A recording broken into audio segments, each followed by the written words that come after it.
Hello summoners, welcome back to the channel, and in this video we'll be talking about Iron Man Infinity War as a 7-star as a character in general.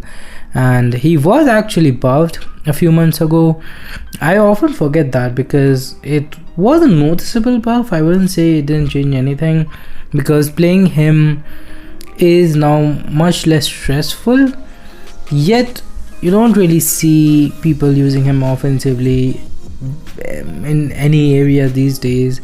Anybody who, like, there's just so many better characters, better tech champions even, and even after his buff I didn't see him being pretty high on like any top 10 tech video, or even bump one tier in any tier list and stuff.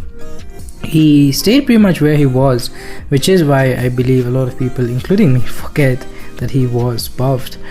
Overall, as a character, he checks a lot of boxes. You know, if you are a newer player, you pull him as your first 4-star, 5-star, sure, he could be pretty helpful because he counters a lot. He's not the best at anything, but he can be okay at pretty much a lot of areas. Not everything, but he has slight power control, he has armor ups, he has armor breaks, he has different incinerates, damage over time going on with his plasmas, which not that many characters can avoid. You know, there are bleed immune characters, poison immune characters, but plasma is a debuff which is generally gonna be usable. Although if they're not shock immune, like if it's shock immune or incinerate immune, I guess you'll have to go for SP3s instead.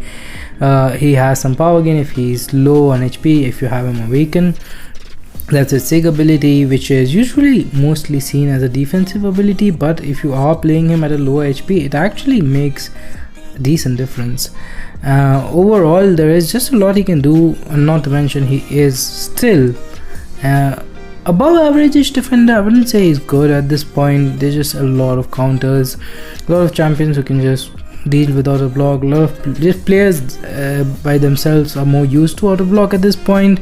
You don't really have to worry about it, and he can be tricky sometimes if you have zero counters, but even then you can technically counter him unless AI is being annoying and he gets a lot of power, and then it could be a problem. But overall, damage output wise, he needs a ramp up, which is his main problem. I would say 2 minutes and 35. This is a lot of health we're talking about here. We usually do tests on Winter Soldier. He does that fight in 1 minute 20 seconds as a 7-star, which is not impressive, not bad either. He's a very average damage output wise champion for slightly long, like medium to your Realm of Legend kind of health pool fight, and it picks up in labyrinth style fight. Like here, by the end, you are gonna see some crazy damage.